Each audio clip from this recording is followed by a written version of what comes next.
and we also have many women in CEO roles in different companies.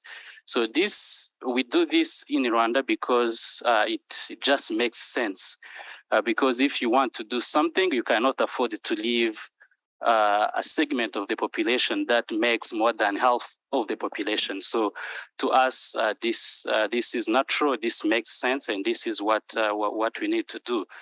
And for women to get there, of course, they need education. So this is why education for girls is very important in Rwanda. In 2008, we put together a custom policy for girls' education. And this is a policy that focused on access, because we want to make sure that we have all the girls who are of the age to go in school, can go in school. But we also sought to build a conducive environment for girls who are in school, but also to work on having more girls in some of the areas such as STEM or other areas where girls were underrepresented. So what we have done in primary schools, we have achieved nearly universal access for girls. But of course, we still have a long way to go in terms of transition rates to secondary schools and other levels of higher education. And we have also worked on building a conducive environment for girls in schools. Every year, we have funds that we transfer to districts to equip what we call girls' rooms. And these are the rooms that are equipped with hygienic materials to make sure that girls have that space where they can feel safe and where they can have all they need to make sure that they do not miss school every month. So, and this is also a project that we are trying to also expand it to make sure that every girl can have access to a safe environment at school. And we are also building, with partners, we are building girls' clubs in schools. And this is very important because if girls go to school, we want them to feel like it's a safe environment. It's an environment where they can meet their peers, discuss, dream together, and be able to get mentored by some of the teachers that are at school, and they are ready to help our girls learn better and perform better. So, of course, we have also started to really work very hard at increasing the number of girls who go into STEM. We now have around 46% of girls who choose to go into or to have an earlier start into STEM from secondary school. But this number, of course, is still low, and we want to make sure that as many girls who can, or we should actually tell them that they can, and help them go into STEM education. So these are some of the things that we are doing, but again, we are doing this because it makes sense. We are doing this because it's natural. We need to make sure that women perform better, because there is also science that tells us that if a girl goes to school, if they do better, then the whole society does better. So we have also invested in gender responsive pedagogy, and this is something that we are building into our curriculum and making sure that this is also taught to the people who want to be teachers, to teach our students, to make sure that these classrooms are welcoming to girls. So, of course, these are the things that we have been doing, but of course we still have some way to go. But we have learned a great deal in doing all of these things to make sure that first girls have access, to make sure that we have a conducive environment at school, to make sure that we have gender responsive pedagogy. and to make sure that at school girls have also mentors to be able to help them.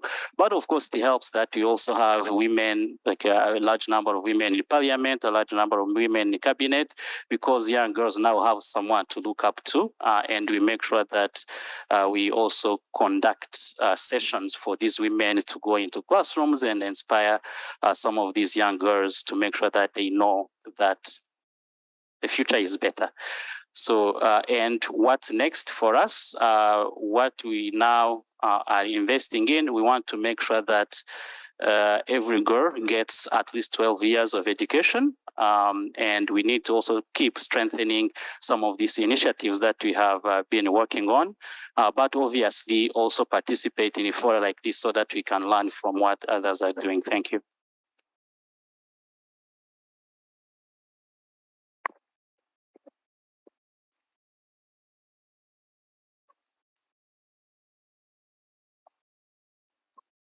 Thank you very much, Honourable Minister.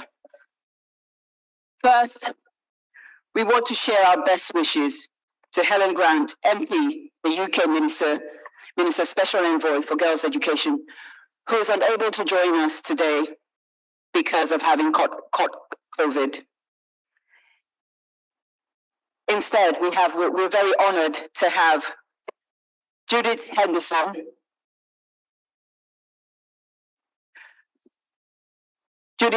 as the head of the FCDO's work on girls' education. The UK has made numerous political commitments on girls' education. How are these translating into concrete actions? And how are you prioritising their efforts? Judith, thank you. Thank you very much indeed, and good afternoon, everybody. It's a great honour to be here, and I'm just sorry that Helen isn't able to be here due to COVID. On which topic? We know that COVID has widened hugely the pre-existing global gender gap, not just on education, but on health, on the economy, on politics, and all of this continues to persist to the disadvantage of girls, with the poorest and most marginalised left even further behind. And I think there's a risk as we try to do learning recovery and accelerate progress that we focus on those that are just that bit easier to reach, to work with. And I am sure that I speak for others in this room where we know that our responsibility lies with those that are absolutely the hardest to reach, that not everybody is going to go far enough to involve and to consider and to break down the barriers and to make it possible for them to realise their dreams. So very much the marginalised adolescent girls. The UK is prioritising absolutely at the top of its list for now, foundational learning. And this seems to be a little bit controversial with some people, although we know we're in good company with Bill and Melinda Gates Foundation, the World Bank, the UN, multiple other donors. This is about learning, teaching children to read, teaching them to do basic numeracy, basic maths, and teaching them kind of social skills so that they can learn to learn. But that is not where it stops. This is about opening doors to the rest of their education, to 12 years of quality education, to becoming a climate change expert or an expert at a particular skill that their own domestic economy requires. We're too often setting our sights at all those professions that we think as Western donors children should be aspiring to. There are lots of things that children can aspire to, and they should follow their individual dreams, but they can't do it if they can't read, and they can't do a bit of maths, and they can't get along with folk and know how to learn other things. So please don't ever think that we're trying to limit the ambitions and hopes and dreams of children in lower income or lower middle income countries. And the UK, as part of this, has prioritised last year and managed to get the G7 endorsement for 2 interim milestones as we head towards SDG 4 in 2030, namely that by 2026, we hope to get collectively 40 million more girls into school who wouldn't otherwise have been there, and 20 million more girls able to read as a proxy indicator for broader foundational skills by the age of 10 or the end of primary school, or 11 if that's where they are, but learning to read. And we know that improving these outcomes is critical to get girls into school, to keep them into school, and then, as I say, to open the doors for their future education and employment. Girls need to thrive in school, otherwise parents have too much pressure on them to think we will prioritise the girl. There are so many barriers. How do you keep a girl safe going to a school if it's a bit further away? How do you get her to go to school if she has her period and there aren't the right sanitary pads or there aren't the right bathrooms in that school and maybe people are going to make fun of her? How do you get her to go if actually it would be a lot more economically viable for your family to keep her at home, because the opportunity cost of sending her into school where maybe there isn't school feeding now is not actually providing enough benefit. So getting girls into school, keeping them safe and keeping them learning are right at the top of what we want to achieve. 4 priorities, therefore, no 5 for 2022. Ensuring all children can catch up on lost learning and gain basic skills. Start that journey. We can't do it all this year. Getting behind country-led initiatives. What's your version of it in all our different countries to get more girls in school safe and learning? Generating and sharing global data evidence analysis so that we can get better at it. Because if we knew how to do this and were doing it, we wouldn't have the education crisis we're now facing. And then backing innovative financing mechanisms to help bridge the enormous funding gap we have. Dreams will remain dreams unless we get the money behind it and the experience and the know-how, and there simply isn't enough odour in the pot to finance what we need to do. And then also what we're hoping to prioritise also is meeting the needs of children who end up in humanitarian crises, where we know that too often education does not become one of the top priorities: shelter, health, wash, security, then education. And it's not good enough for children that end up displaced through political conflict or just violent conflict or climate change or floods.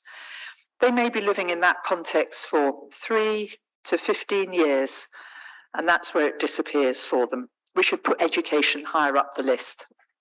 And we're also committed, obviously, to decisive action for learning recovery and acceleration in the next 2 years. For example, in Rwanda, through the UK-funded Learning for All programme, we're improving learning outcomes and equitable access to primary and secondary education in support of the government's leadership. In Somalia, we're supporting 2 programmes targeting adolescent girls through our Girls Education Challenge programme, which straddles about 20 countries, £500 million over 10 years. And these have established what we call girls' empowerment forums, where female students are linked to mentors trained by the Ministry of Education's gender focal points, and they deliver activities to help girls develop leadership skills, voice, vision, self-confidence, decision-making. And it makes me wonder if in 2 or 3 years' time, or even just in September, we could see some girls out of these sorts of programmes standing up as the youth representatives, so that we're really connected right back to those most marginalised girls. No criticism of the people we've got here, they're fantastic. And in March this year, our Prime Minister announced a Girls' Education Skills Partnership, which Helen Grant had been instrumental in designing with the private sector, whereby 1 million adolescent girls and young women will be provided with skills and training to help them become more entrepreneurial and employable, working with 12 global multinationals, UK-based, that are putting the backing in to make this happen. We can't do it alone. I've given you a snapshot of what the UK has been doing, but I was delighted to learn yesterday of near agreement on at least a text of a proposed commitment to action, which encourages us all to pull together to close that education resource gap and to enable the investment and reforms needed to advance foundational skills. Reading, maths, learning how to learn. Foundational skills sounds a bit alien for what you're asking a 4 or 5-year-old to do. And I hope that this continues to be the focus of the Transforming Education Summit.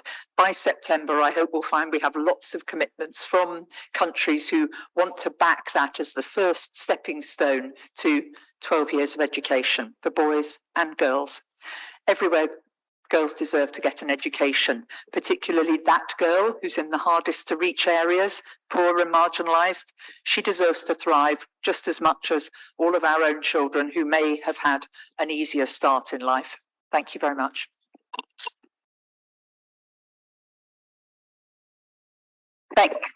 Thank you very much, Julie. Now, can I call on Ibu Suharti Sutar, Secretary General of the Ministry of Education, Culture, Research and Technology of Indonesia. And now this question is for you. Thank you very much, and good afternoon, everyone. Thank you for the... sorry, I was just about to ask a question, don't worry. Indonesia holds the current presidency of G20. Based on your experience, how much does the G20 recognize the urgency of taking action on girls' education? Thank you. Thank you, Madam, and good afternoon, everyone.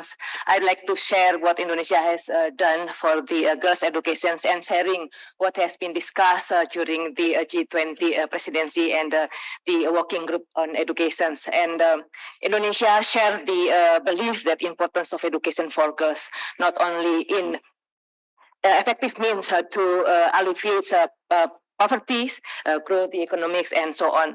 And it started in 1970s and 1980s when we built primary schools in every single village in Indonesia. And it's continued in 1990s to build these junior secondary schools. And the what we have done has fruitful result. Currently, the enrollment rate at primary and junior secondary schools have achieved the 9 years compulsory educations. The expected years of schooling have reached more than 30 years for the girls and boys. And for the university level, the girls even have the participation rates higher than boys, 33% compared to boys, that is only 29%. And the literacy rates among the adults have more than 97% for females and about 98% for males. So it's practically almost the same. However, still a lot to be done. And one of the most significant areas is to improve the quality of education. And the COVID-19 pandemic also exacerbated learning loss in Indonesia. I believe it's also happened in many countries, but we use lots of programs. We do lots of programs, and I will share about the 4 areas that we did during the pandemics, and it's continue till now. We use the traffic light zoning systems to indicate when schools could reopen. And this system was informed through the health surveillance. We work together with the Ministry of Health and also Ministry of Home Affairs, who are responsible for the local governments. And we prioritize also vaccines for education students and also education personnel. More than 90% right now, the teachers already been vaccinated in COVID-19, and more than 80% of students, only those below 6 years old, is not yet vaccinated. And we introduce also the emergency curriculums that simplify learning contents by focusing on the literacy and numeracy and also character buildings. Lots simpler compared to the initial curriculums. And we hope that by doing this very focused curriculums, we could then improve the quality of education also among girls. And the last one is we provide more scholarships to avoid dropouts and to keep also the girls stay in school. More than 20 million students receive the scholarships, and this is about 40% of the students overall in Indonesia. We add more and more fun to make sure that they not only could stay in schools, but also to learn better. And also the school funds, we improve the not only the amounts of school fund, but also make it fair, because we provide more for the schools in the remote areas compared to those in the city, because this price index is higher in the remote areas. And through this policy, we have managed the education access high to reduce the dropout rates. We even now in this 2020 and last year 2021, the dropout rates even lower compared to the previous years. This is we really believe that what we do to prevent the poor students to avoid dropout is fruitful. And national data also show that the dropout rates among girls even lower compared to boys. We believe that now because the boys also are asked to help the parents to work. It is our challenge now, not only to take care of the girls, but also the boys, particularly among the poor, that they have to help the parents. And to help girls to stay in schools, we also already launched the ministerial decree to reduce the sexual violence at schools and also at the university levels. We do lots of programs, including to prepare the materials that schools, the teachers could learn how to avoid those kind of violence at schools. And we work together with the local governments to make sure that really girls and also teachers, female teachers, have a good environments at the education systems. And we still have some problem, of course, including the child marriage. Now we have 1 out of 9 children get married before the age of 18. So it is our challenge, but we hope that by executing the 12 years compulsory educations, they will stay longer in schools and to avoid child marriage. And the society at large is still deeply unequal across every sector. Like, for example, now the female participations in the labor force is still much lower compared to the that of males. And as you know, mentioned earlier about the G20, please allow me to share also what have been discussed during the education working group meetings. The member countries and invited countries recognize that girls and young women are among the disadvantaged and vulnerable groups who may have been disproportionately affected by the COVID-19 pandemic, and that immediate actions are needed to save them from learning loss. And in our effort to map out the country's commitment in transforming their educations, we are happy to inform you that many countries mention policies and programs that prioritize girls and women. For example, Canada, France, India, Italy, Mexico, Rwanda, Saudi Arabia, South Africa, United Arab Emirates, and others are making girls and women as one of the main beneficiaries of their programs. And some of the initiatives are related in providing financial assistance, providing skills needed for the work of the world of work. Indonesia also doing the same, and also equipping them with digital competency and digital cultures and many others programs. And so G20 does recognize the urgency of taking actions on girls' education. And I would like to conclude my remarks by paraphrasing a quote from Kartini, an Indonesian activist for women empowerment. We should make our history. We must determine a future that is suitable for the needs of women, and therefore women should receive an adequate education like men. We can do better for girls. We must do better for girls as the world needs their talents, their genius, their potential. Thank you very much.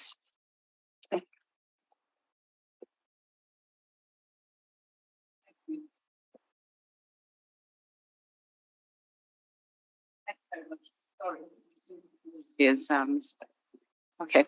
I'm looking at him now. So we were looking forward to welcoming the Honourable Minister, Malam Adamu Adamu, Minister of Education from Nigeria, and unfortunately he wasn't able to be here. In his place, we have sunny, S.T. Ekponu, who is Executive Secretary from the TET Fund in Nigeria. And the question we have for you, or the question which we had for the Honorable Minister, Mr. Sami. Nigeria oversees one of the largest education systems in the world. And it's one system that's facing huge challenges. In such a complex environment, what makes the difference in ensuring girls gain 12 years of quality education? Thank you. Thank you very much. I wish to present the compliments of the Minister, Ademo, who has been unable to join us, and to convey his best wishes for the outcome of this meeting. It's been a great pleasure being able to join you to discuss our common commitments to eliminating the barriers to girl-child access, retention, and even achieving quality outcomes from education. And this is particularly important for us in Nigeria, just as you said. We're a country currently 200 million in population. We have perhaps the highest number of out-of-school children. Current figures are in the neighborhood of 10.5 million. And as we speak, over 1 million young girls do not complete primary education, even when they are enrolled. And also, those that manage to complete primary education, over 600,000 will not even go to the junior secondary. The figures are worse when you talk about the higher levels of education. And basically, the underlying factors are common to many other countries, issues around poverty, around early marriage, cultural barriers, and various operational challenges that they face, ranging from the fact that even facilities and infrastructure are not there, wash facilities are not there, issue of protection for the young girl in school, and the cultural inhibitions that they also face on religious and other considerations. So these are enormous challenges that we face in a country that is also resource constrained and having to deal with things like misogyny, because the prevalence of this is also not uniform, with more endemic among the children of the poor, among rural communities, and also in some parts of our country like the northeast and the northwestern part, where the Boko Haram insurgency and other security challenges persist. But we've been nimble, we've been working very hard to see how we not only encourage young girls to go to school, but also to keep them there. And a number of measures which I would like to share with you. We have successfully established a working model of community structures and partnerships with traditional and religious leaders to address social and gender norms. We've also developed, with the support of UNICEF and FCDO, a national enrollment drive framework. And we conduct massive community campaigns for girls. This is done on an annual basis, and we launch them in all the states. We have 36 states. So nearly every week an activity is going on, and that has been able to build national consciousness on the need for the girl child to go to school. We've taken actions to improve these attitudes and also to support girls' enrollment and completion. We have tapped into the power of young people themselves, because they are part of our champions that we use to encourage their peers to complete school and also to understand the value of education in an environment where we're also coping with things like unemployment for graduates and even those who complete school and poor remuneration for workers. We've established high-level women's groups to advocate girls' education and leveraged on family negotiations to improve girls' access. One other key element we've done is to introduce a cash transfer model. We encourage parents through some incentives to send their children to school, and we have also effectively supported families to redress the direct and the opportunity costs. Because one of the reasons why girls are kept out of school is because the family need them to do many other things, to do trade, to support the family income. And so we try to bridge this gap by giving some grants in lieu of that. We have increased our attention to improve also learning outcomes and are scaling up effective models such as improving foundational literacy and numeracy and providing life skills and vocational education to keep our girls also in school.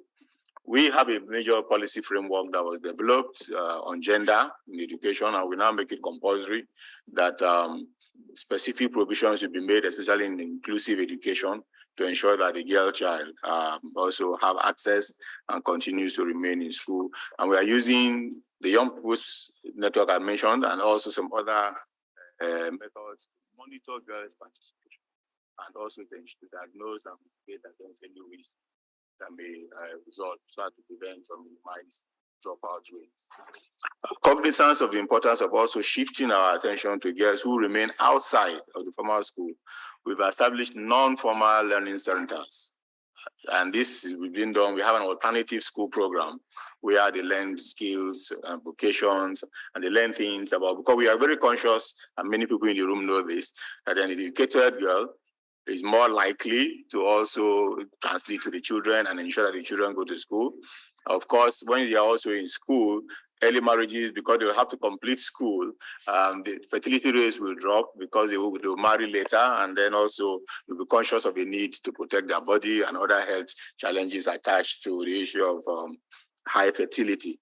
So we remain committed to further scaling up evidence-based approaches, bringing girls who never enrolled into school, strengthening support for girls who dropped out of the school and to re-enter school or to access our alternative learning opportunities. And we're improving the monitoring mechanism to deliver targeted interventions to girls, especially in those areas of greater need. So I thank you for your attention, and I look forward to very engaging and enlightening discussion. Thank you. Thank you very much. Thank you very much for that contribution. We would like to invite Anita van der Belt, Parliamentary Secretary to the Minister of International Development, who is here with us from Canada. And the question I have for you is, Canada is one of the most notable global champions of girls' education and women's empowerment. How is Canada prepared to take this leadership further through a transformation agenda for girls' education? Thank you. Thank you, and thank you very much for that question. We know that education is the foundation for everything else, and it's also a topic very close to my heart. As you mentioned, Canada is working very hard to make sure that women and girls are at the center of our partnerships through our feminist international assistance policy. We can point directly to the Charlevoix Declaration, which was a milestone in bringing global attention and investment to education in the context of conflict and crisis. Over 5 billion Canadian dollars has been dispersed through this initiative from Canada and our partners. And Charlevoix funding has supported nearly 500 projects in over 320 implementing partners in over 100 countries. Many Charlevoix projects address the issues outside of the classroom that affect a girl's ability to be inside the classroom. These range from adolescent pregnancy to child early and forced marriage, as we've heard earlier, gender-based violence, and a lack of sexual and reproductive health and rights knowledge. This holistic approach requires robust links between schools and communities, along with meaningful engagement of the learners themselves.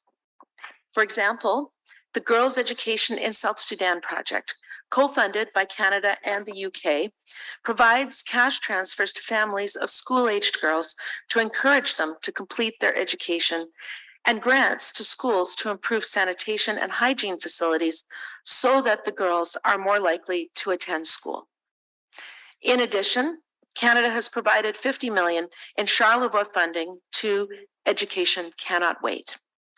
This global fund, as we've seen in presence here today, is designed to deliver rapid, flexible support to ensure that girls and boys in crisis have access to quality education. Canada also provided recently an additional $12.5 million to support Education Cannot Wait's COVID Response Fund, which focused on supporting countries dealing with high numbers of refugees and displaced children and youth, who ensure access that children and youth experiencing displacement is another top priority for Canada. But back to your original question. How do we step up? One area is accountability.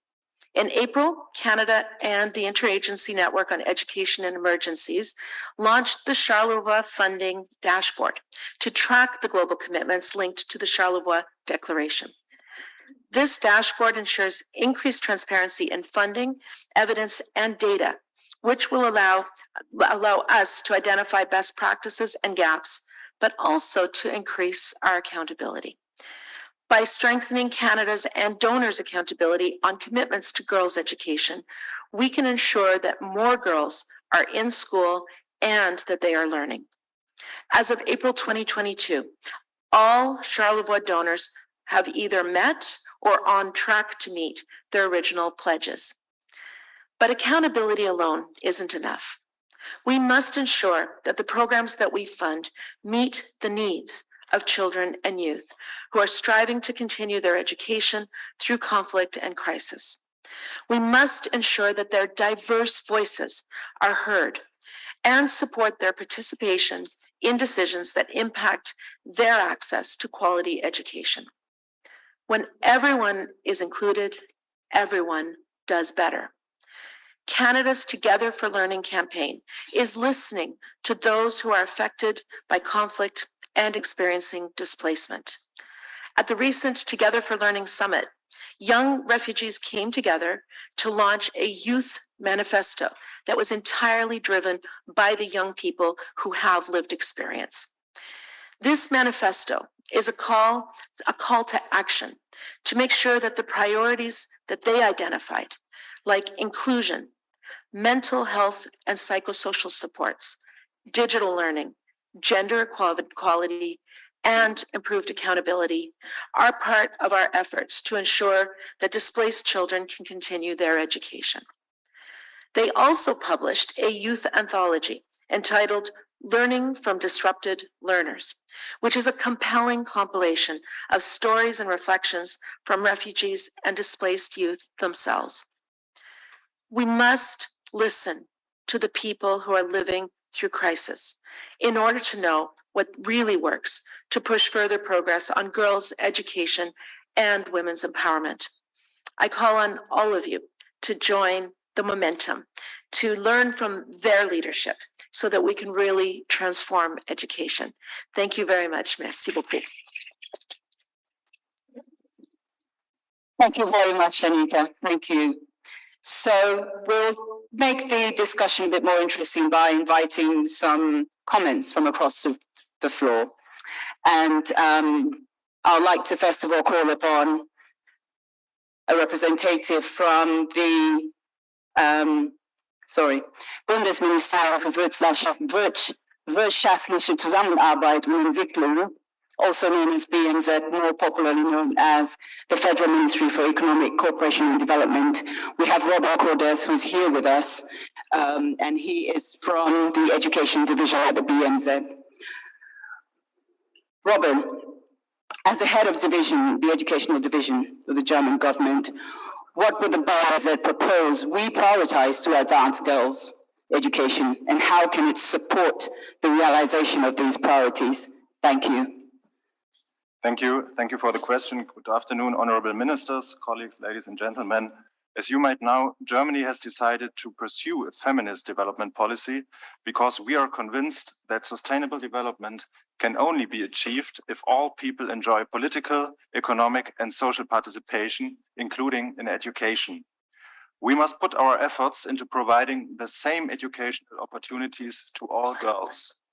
We must eliminate barriers such as gender-based violence, teenage pregnancy, and early marriage.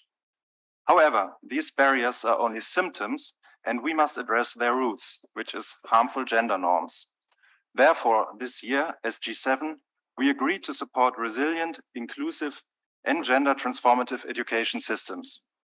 Ending structural barriers and harmful gender norms in and through education is a necessary investment in our girls' futures. Thank you. Thank you very much.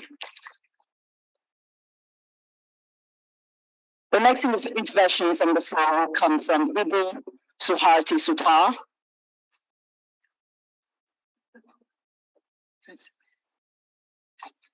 Oh, sorry. Push. Oh, push. Go back. Yeah, sorry. Sorry about that. I would like to invite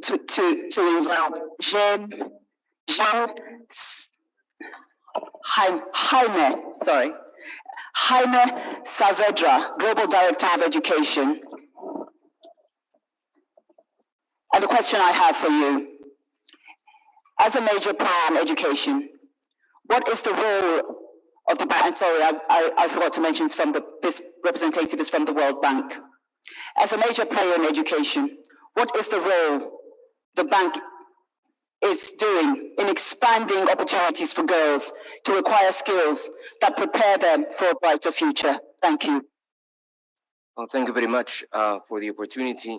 So let me summarize very quickly the 4 big areas in which the bank works. But what I want is to reflect in which way those 4 areas capture what we have heard here from the table. And I think to a large extent they do. The first one is removing the costs and distance barriers for girls to access education. And several mentioned the issues of safety in the way to school, the issues of reducing child marriage, the need for scholarships, cash transfer programs, transportation, etc. So that's one big area, and I think many countries are addressing that. A second key area is promoting the existence of safe and inclusive schools. That in the World Bank now, it's an integral part, right, of the education approach. It's not a nice to have. It's something that is absolutely essential that girls, girls and boys should feel that they are safe and welcomed at school, right? Because that will be the only way in which we're going to be able to assure learning. Third, I mean, we mentioned obviously the need to invest in quality education within the classroom. And fourth, the issues of how then to transit to a labor market that is welcoming and gives opportunities to girls. However, even if we have heard that, I want to mention 2 areas in which I think we need to think about more, particularly when we think about what happens in the classroom and when we think what happens then in the transition to the labor market.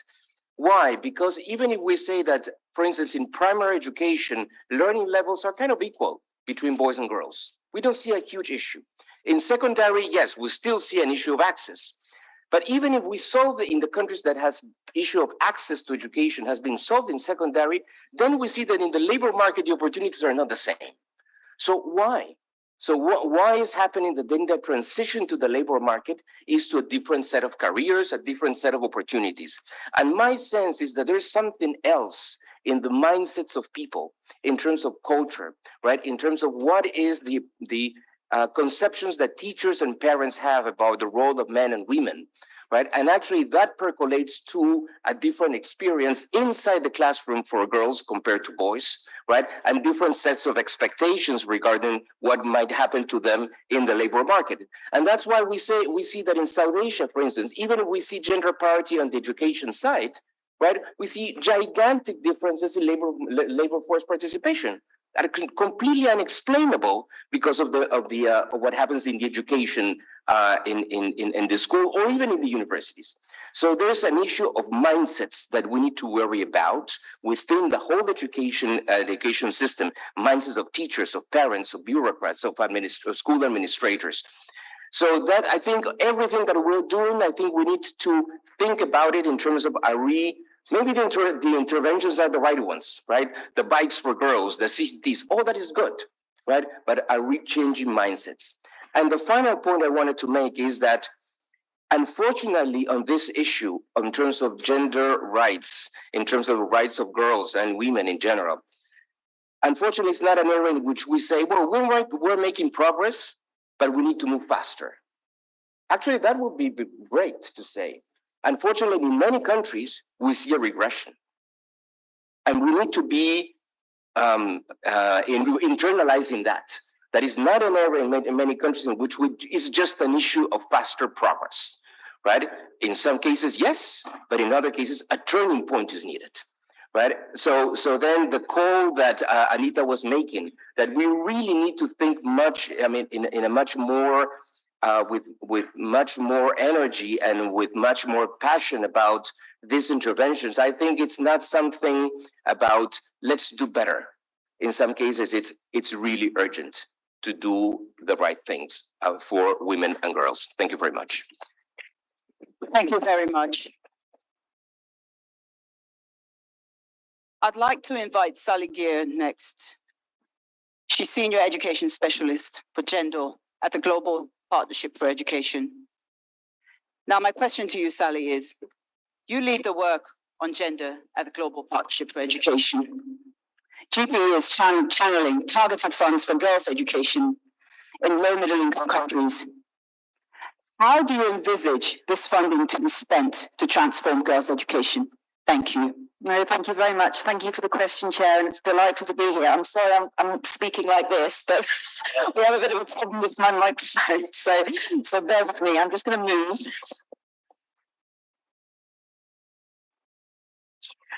Thank you. That's much better.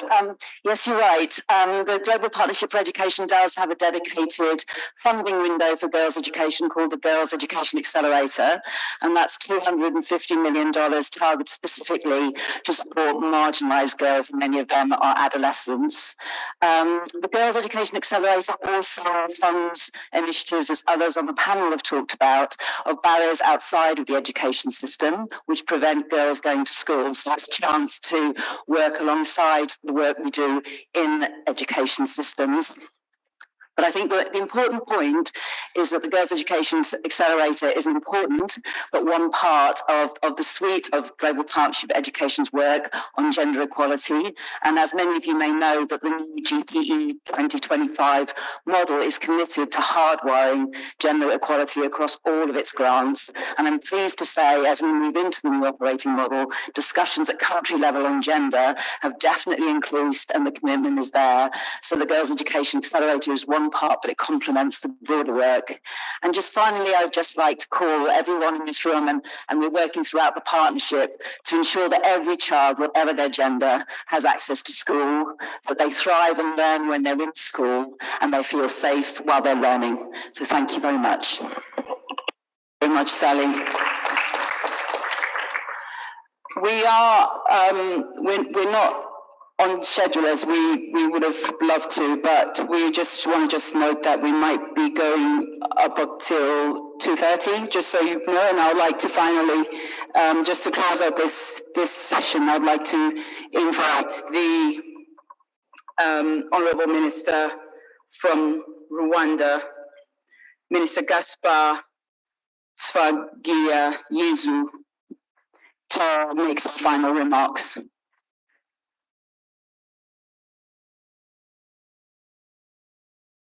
Thank you very much again. And I want to thank the panelists and everyone who have made their interventions. Because if you can hear all these ideas that are being given now, it seems like we are in alignment, right? So which means what lacks is not the understanding of the issue, but what we need to do is to make sure that we take all these ideas, we refine them, and then we rally everyone around these ideas for action. Because as the representative from the World Bank said, some of us are actually moving in an opposite direction when it comes to girls' education. And this is not something that you should be doing. You should make sure that we are back on track and make sure that we are actually accelerating forward.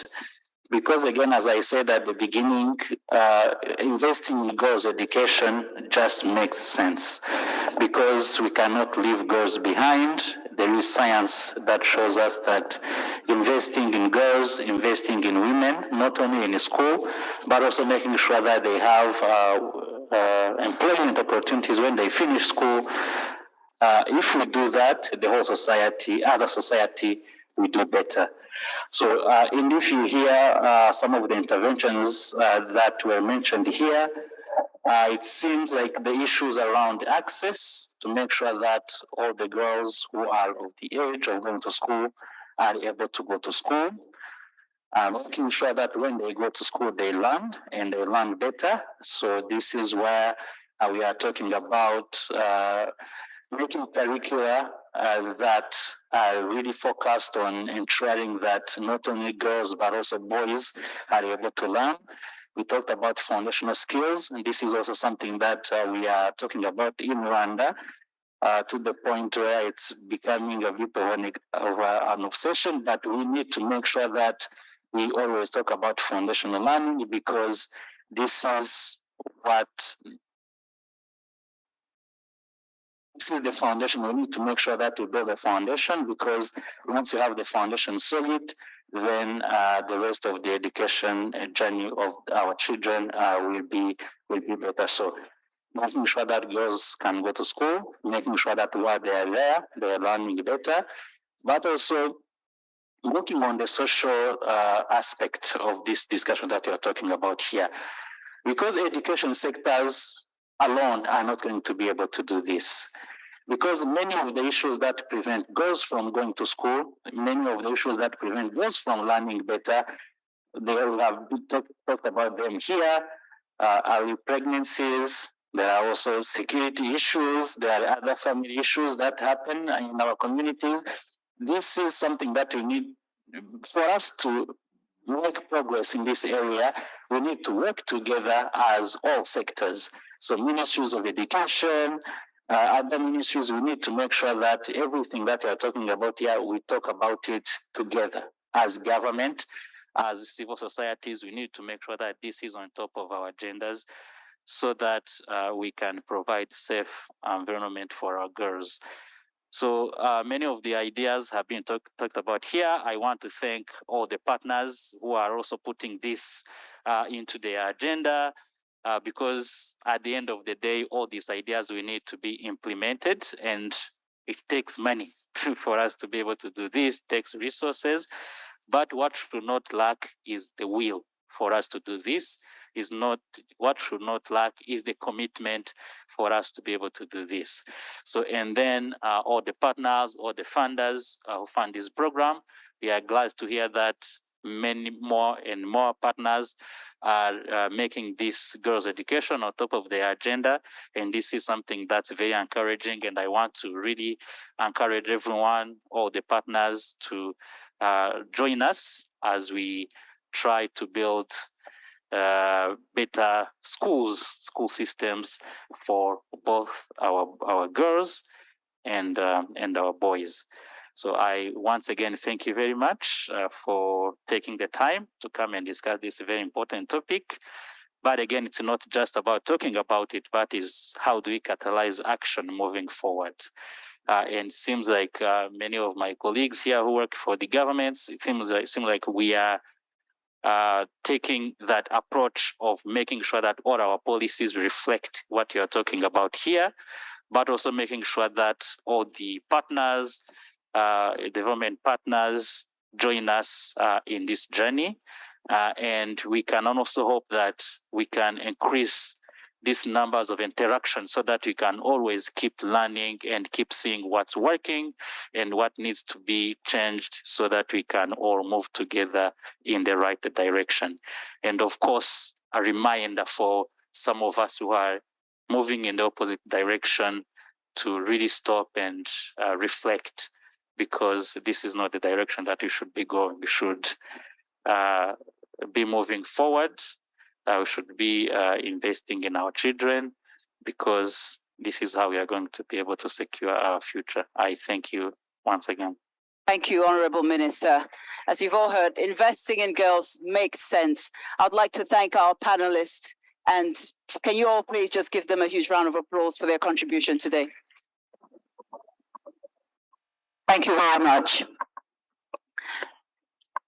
Our second panel is already here. We just wanted to find out if we have the Minister of National Education from Niger or a representative. No? Okay, we just wanted to make sure that makes, okay, cool. All right, so we'll move on. Obviously, it's always a great idea, and it's very important to not just have those of us who've been here in this space, in the global development space for a very long time. It's very important to invite active voices from with youth. And with us today, we have a youth leader, Ida Nate. And we'd love to hear from you. You are an advocate for girls' education. You're an advocate for girls in STEM education, and you're studying yourself to a degree.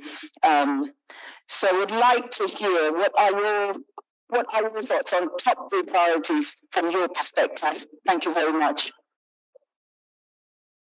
Thank you, Betty, for the question, and thank you all for having me here today. Good afternoon, all protocol observed. So my top 3 focus areas for leaders in education. The first one is mind management. Now, for me, I believe that young girls need to be told that they are capable of achieving whatever educational ambitions that they may have. How do we get that to happen? It is important that we increase awareness of the importance of self-belief and tenacious determination for these young girls. And how do we do that? Through female empowerment programs, through awareness programs, and letting them know that they can do whatever they set their mind to. Henry Ford said that if you think you can or you cannot, you're right. As a young leader in STEM education, I have held so many STEM training programs for young people, and it will amaze you that just about less than 10% of females are represented in these training programs. Why? Because some of them think that it's too difficult or they cannot do it. Why can't we train them and encourage them to take up these courses in STEM? Why can't we set their minds to know that they too are capable? And now this mindset management education is not just for these young girls, it's for everybody. It's for their parents, it's for the men, it's for the boys. Let's get everybody on board. Let's bring all of them together, letting them know that these young girls are capable of achieving whatever they set their minds to when it comes to education. My second focus area is providing a conducive environment for learning through policymaking and dedicated institutions for these girls by providing scholarships and incentives for these girls. I would like to cite an example by the Ministry of Education in Ghana. They have STEM institutions for young girls where they provide scholarships and incentives for these young girls. And this has encouraged more girls to take up STEM-related courses. My third area is having more females in leadership position. We cannot overemphasize the importance of mentorship. I am sitting here today because I had a female leader to look up to. I had a mentor to train me in STEM-related fields. So I would say that we need to encourage more female leaders so that these young girls can look up to them and know that they can achieve whatever they want to achieve. So as a leader in STEM education, I would say that mentorship is key.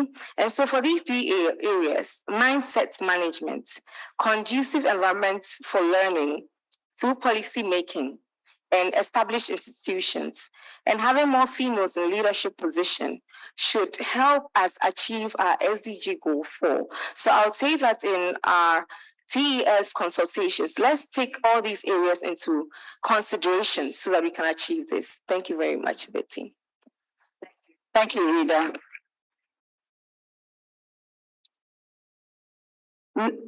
Amongst us, we have Her Excellency Maria Juliana Arts, First Lady from Colombia. Thank you very much for joining us. There's obviously political change happening in Colombia, but you've created a legacy as you were among the first ladies in Latin America to set up a network supporting girls' education. How can we leverage our network of global and regional advocacy and action to champion the educational well-being of girls, especially the most vulnerable? Thank you. Thank you so much, Betty, and thank you for everybody. It's really an honor and a pleasure to have this sharing of knowledge among all the ones who have been here this afternoon. And I would like just to start mentioning something that our young activist just mentioned, and is leadership. I do believe that something that is really important is to identify and value the impact of positive leadership. Leadership these days comprises different things: knowledge, willingness, passion, and common causes, specific causes. So that is for me one of the priorities, and is to identify this leadership, understanding that we do need also to embrace and engage multiple and diverse stakeholders into common causes. That was probably one of the most successful decisions we made in terms of promoting this transformational education models, and is to engage different sectors, to have civil society, international organizations, private and public sector, different institutions, understanding that each stakeholder has a part to increase value added, and that we can also act as different links to one chain and just become stronger to defend and to go for a specific cause. And in that sense, I decided to reshape a little bit the role of the First Lady, and I frame it under two major capacities, which were convoking and advocacy and convening, which for me were specific and were very linked towards the First Lady's role. In the same line of action, I do believe that we need to move in a more efficient way with both speech and action. And that was something that we were able to do locally in Colombia, and is that we defined our strategy, and we defined what was going to be our goal. But since I was not directly working as a public servant, but at the same time, I was directly working for and serving the public, which is the Colombians, I decided just to move on both ways. I was in charge of getting to the people, understanding the needs, creating and moving a little bit more the society towards co-responsibility in these common causes. And then at the same time, inviting, maybe influencing could be the word, or shaping the public policies in order for them to be deployed the right way. So that is another matter that I do believe could help leverage all the networks for common causes. And something that I believe is also relevant, and that we have shared this in these panels and the previous one, is that we need to understand that as far as we have the speech, the action, we need to have the resources.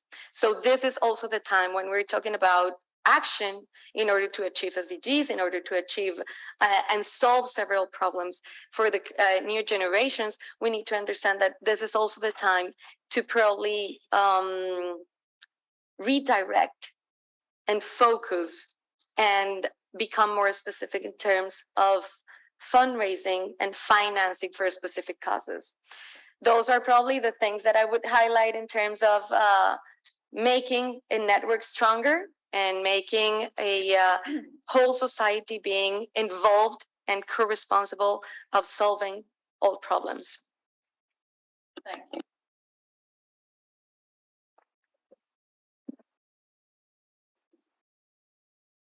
Thank you, that was really powerful.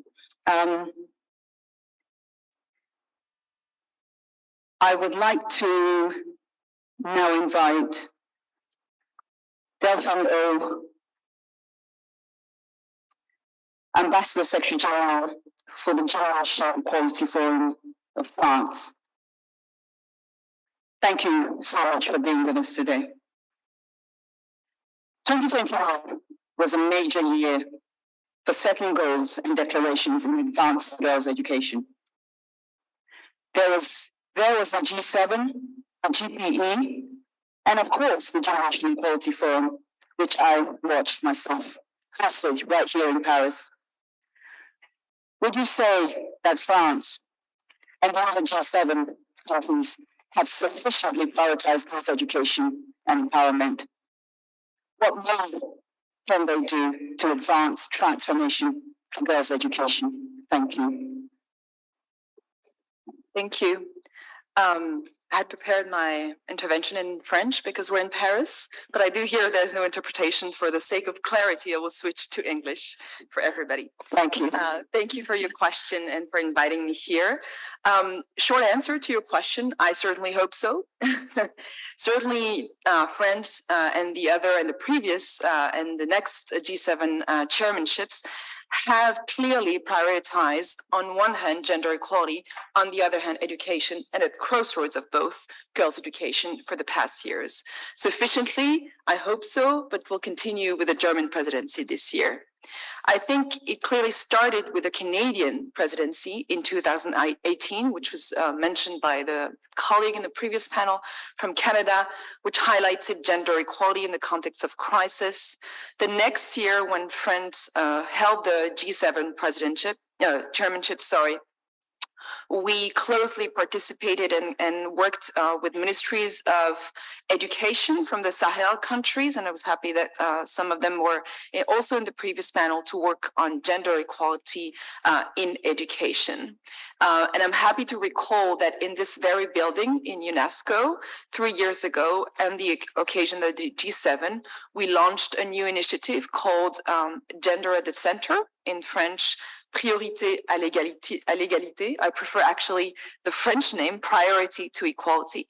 It's a partnership, collaboration between the government of France, UNGI, which is a co-sponsor of this event, and UNESCO, with the support of UNICEF and the GPE.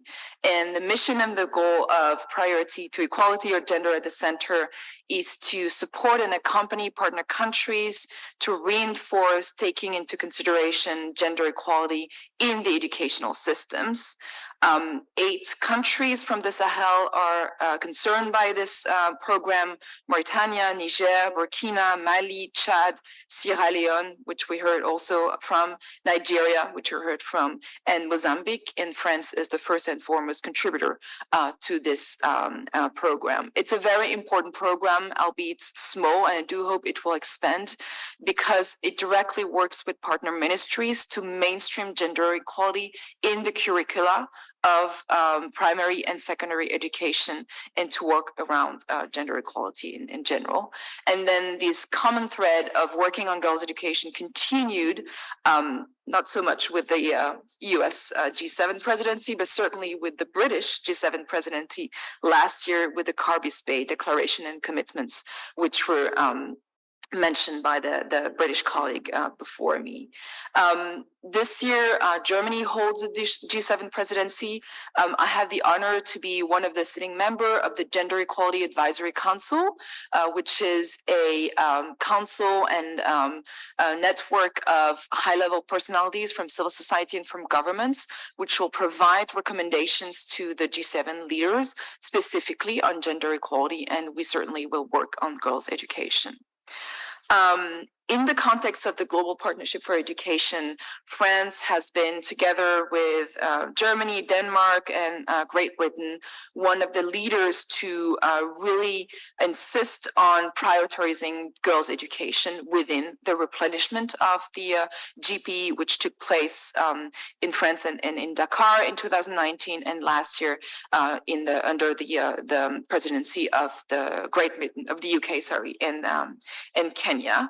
And so within the context of the Generation Equality Forum last year, which I had the honor to lead, we have announced that exactly half of our 333 million euros replenishment, renewal of commitment to GPE will go towards gender equality.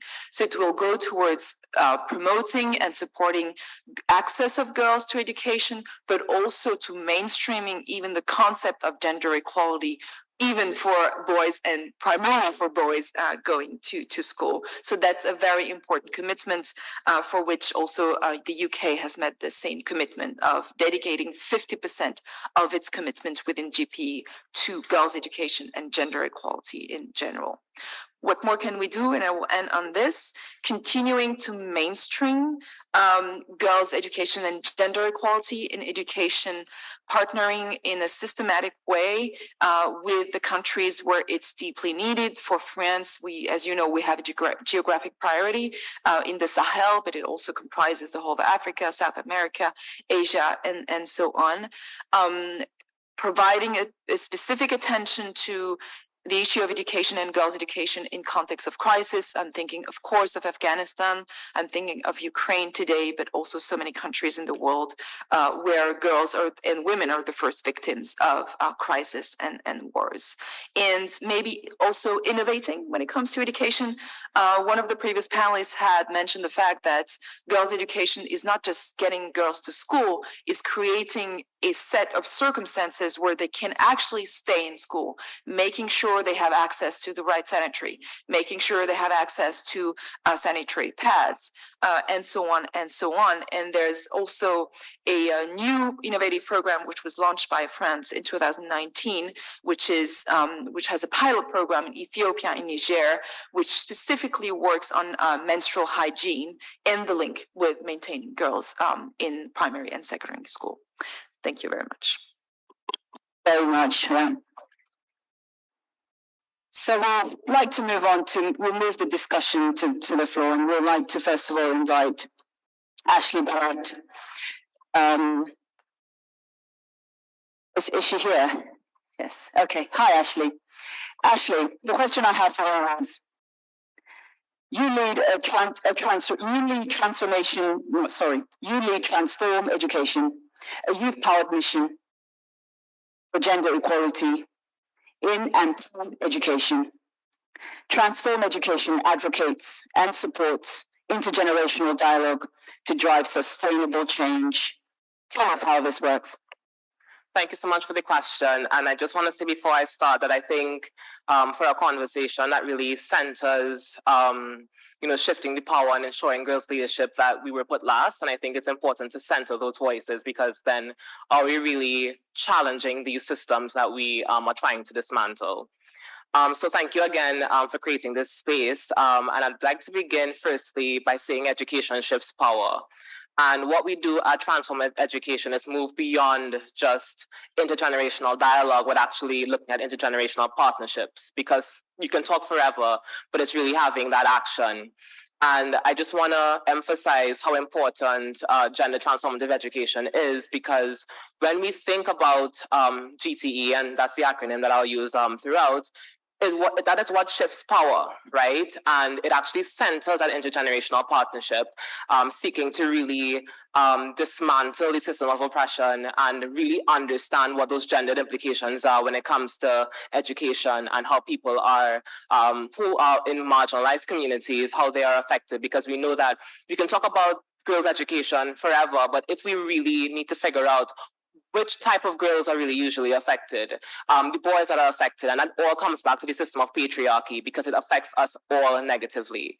And so everything that has been highlighted today can only be achieved if we critically examine our education system and do a complete overhaul to ensure that it is gender transformative. And we have to dismantle the gender stereotypes in the classroom. And doing that shifts the power. Looking at the classroom and having that hierarchy that we usually see with the teacher and the student, if we dismantle that, we will have more intergenerational partnerships, because we realize that students learn from teachers and teachers do learn from students. That's the only way we can actually move forward.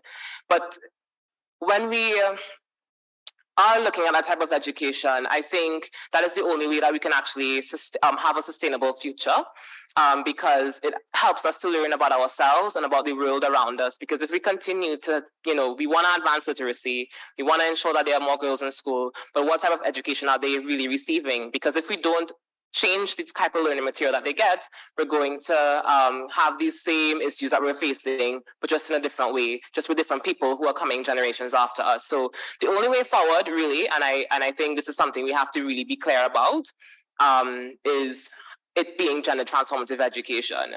Because this approach isn't just about girls, it's about everyone, and it really zooms in, as I mentioned, patriarchal systems. And I haven't heard that word at all, I think, really, in any of the dialogues I've heard throughout these 2 days, and how it negatively impacts us all.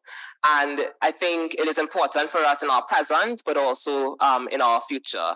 And we definitely can't move forward without it, because we know more of the same education will procure more of the same people and more of the same issues. Thank you.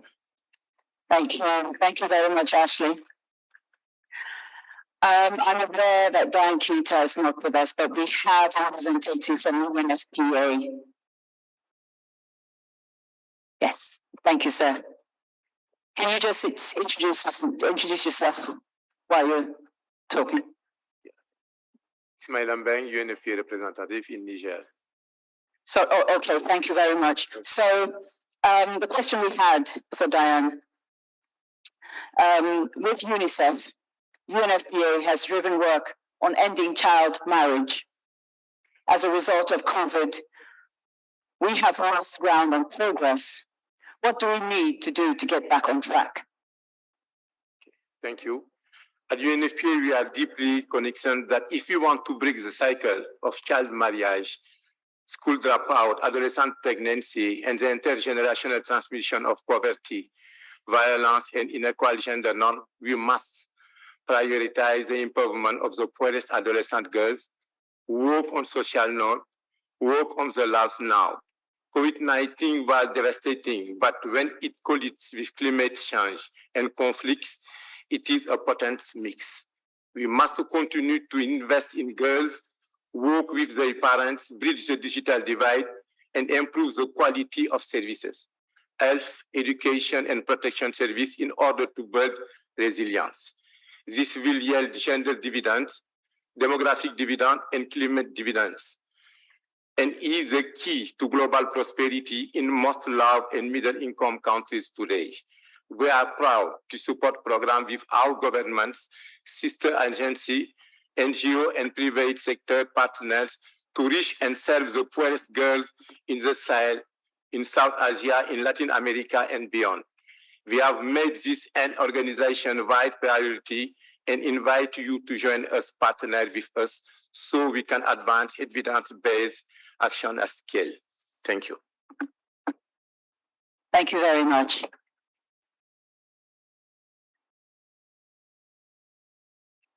I would like to invite Rebecca Winthrop, Director of the Brookings Center for Universal Education, to come to speak to us.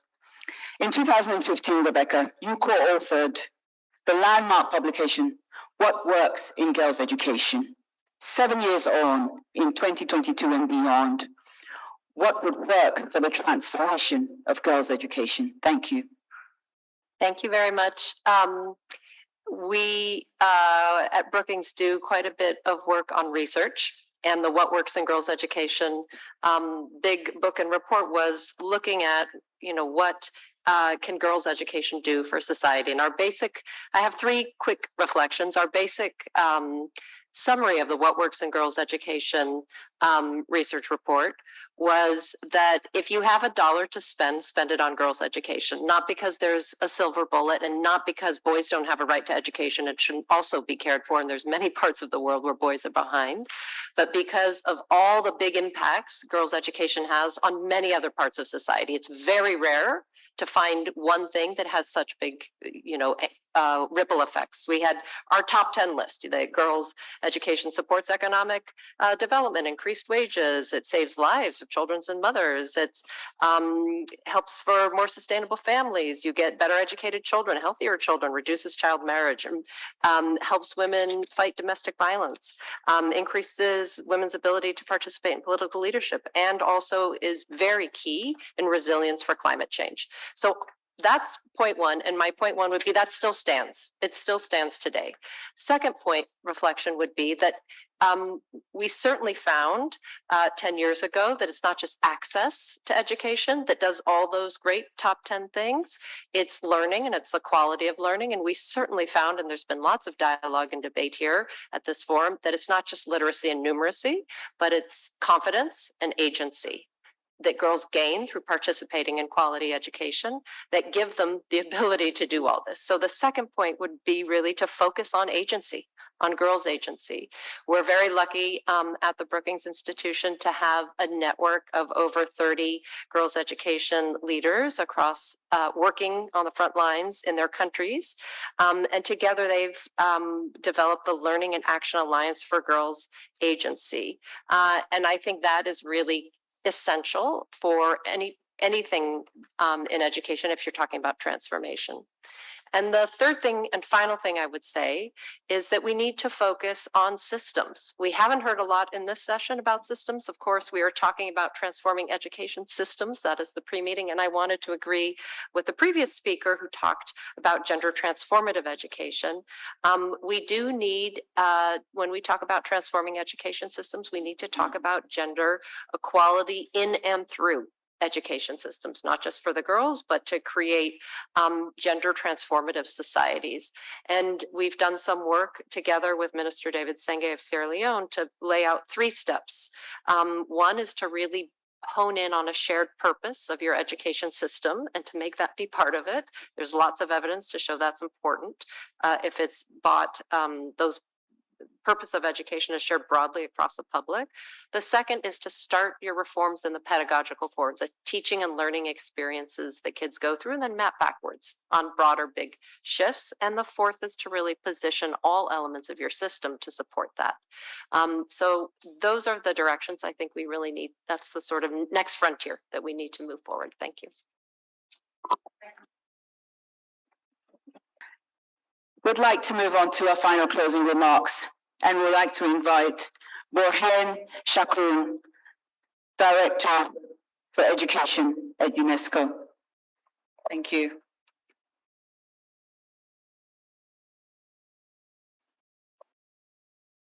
Thank you very much, and good afternoon to all of you. I was listening very carefully to the discussion, and I must say it's a very inspiring discussion. And I would like to take few words and maybe 5 elements from the debate and from the preparation that we had for the session. The first one, I think, is about rights. Access to education for everybody is about human rights, is about the right to education, and access of girls to education is about right to education. And I think it's very important from our debate. This is at the center of the work of UNESCO. This is at the center of any convention and any recommendation that we have adopted since 1960. The second point, I think, was highlighted by the First Lady from Colombia and from other colleagues, is this importance of leadership and agency, and the importance that we have to take girls and women, in this case, as agents and not just as beneficiaries. And their role in this endeavor is very important, and the role model, the participation, the engagement of the stakeholders is a very critical one. The third one, which is, I feel important, is the learning settings. In our report that we published a few weeks ago when schools should study, we have highlighted the importance of schools as a learning place, but also as a school, as a place for health, for nutrition, for social integration. So this dimension of the learning setting, schools, but also other forms of learning settings are important, and it was highlighted in our discussion today. The third is about, and the fourth is about the data and evidence. We have seen different aspects, but we have still data showing that only 1% of rural girls are going to upper secondary. We have data that shows that more than 2/3 of the illiterate persons are women. More than less than half of low-skilled women are not having access to adult learning and education. So that's lifelong learning perspective. And I think we have highlighted that, but I would like to emphasize it. It's about lifelong learning. The problem starts at the early child education, and we didn't discuss that. But early child education is one of the problems that we are facing, and we have to invest much earlier in the education and broadly in all the different rights. Maybe the last part, which is, I would call it the scaffolding system, and we call it ecosystem, we call it stakeholders, partnership. This scaffolding system has to be in place. And that is the responsibilities of families, but the responsibility of schools, is the responsibility of communities, the responsibility of civil society, politicians, leaders, private sector. So this ecosystem has to be leveraged, and the scaffolding has to work. Otherwise, the leadership will miss. Access will miss, the rights will miss, the resources that have to be invested will be missing. And I would like to end with I think there was a call for moving from the discussion to action.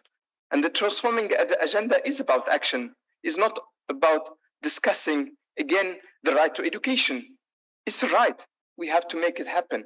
And that's what we need to move on.